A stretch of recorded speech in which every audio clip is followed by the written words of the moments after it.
Okay, now let's talk about, this is the acronym I created, so it's easy for you to remember the things we should do to keep our brain healthy.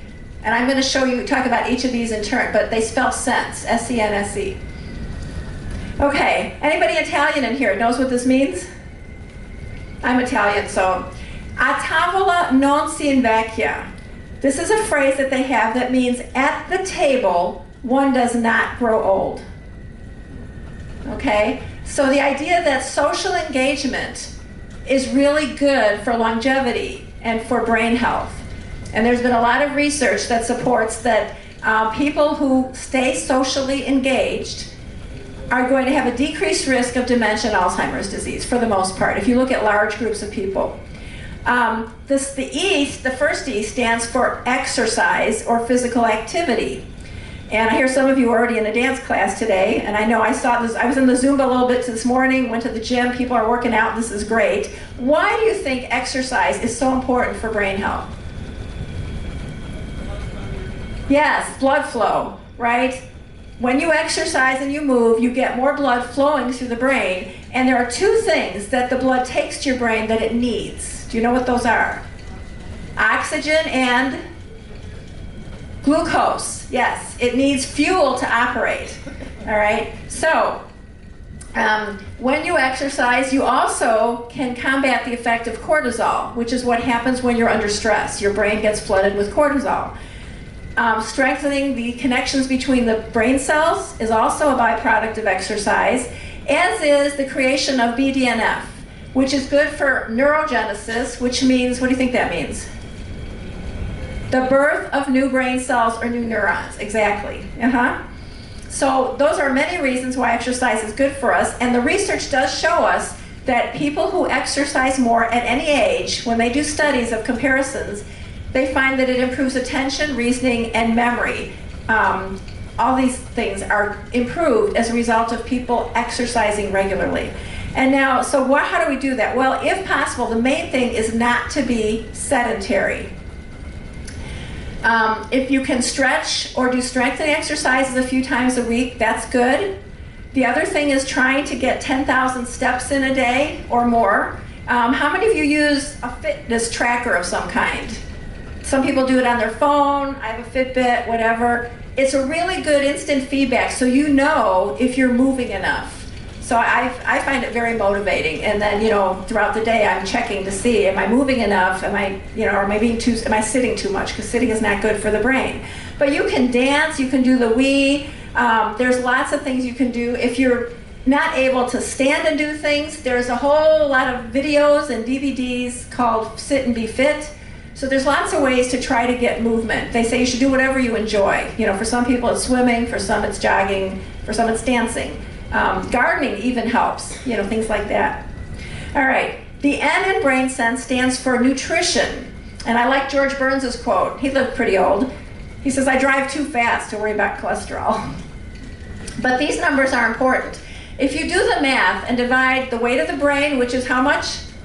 3 pounds, by your body weight.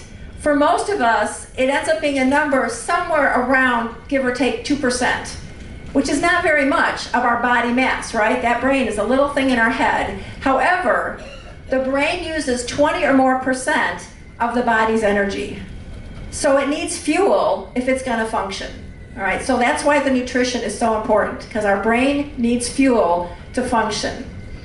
So what do we need to put in it? Well, we want to avoid those trans fats. We don't like to hear this message, but it's true, right? We should avoid the chips and the fries and everything. We should eat lots of antioxidants, which is so fun being on a ship, right? Because they cut up all the veggies and fruits for us, and we can just indulge in all those nice, brightly colored foods that have antioxidants that help the brain. We should eat more omega-3s, fish. You've heard fish is brain food. Salmon, nuts, seeds. There's lots of ways to get omega-3s. You can even take supplements.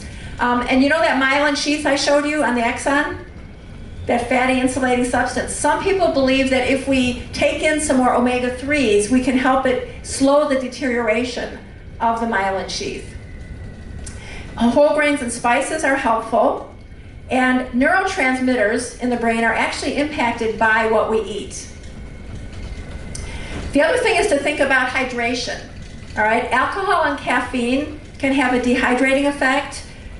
So we really should do our best to drink as much water. They say, what, 6 to 8 glasses a day, probably closer to 8, is very important. Again, the brain is mostly water. And if you're dehydrated, your brain is going to be sluggish. It's not going to be at its peak functioning ability. So drinking water is important.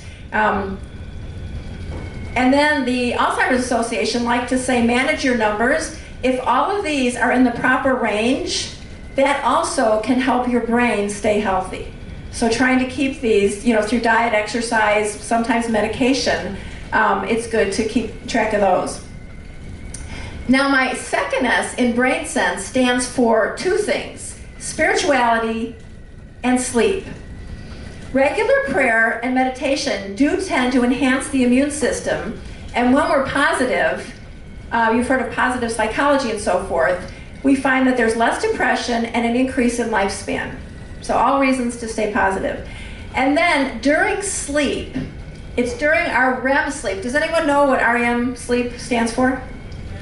Yes, rapid eye movement sleep. And what are we usually doing during that? We're dreaming. We have several cycles of that during the night. And it's during that time that our brain actually takes information we learned the day before and consolidates it into our long-term memory. So if you're not getting adequate sleep, it could affect your memory and remembering what you're learning. So the new connections formed during sleep actually enhance what you've learned. Now you can't learn during sleep. Studies have been done on that to try to do that. You can't play the Spanish tape while you're sleeping and expect to wake up speaking Spanish. It's not going to happen, unfortunately. Now if you study it before you go to bed at night and nothing interferes with that learning and then you sleep on it, that's probably a better way to solidify that learning that you're doing.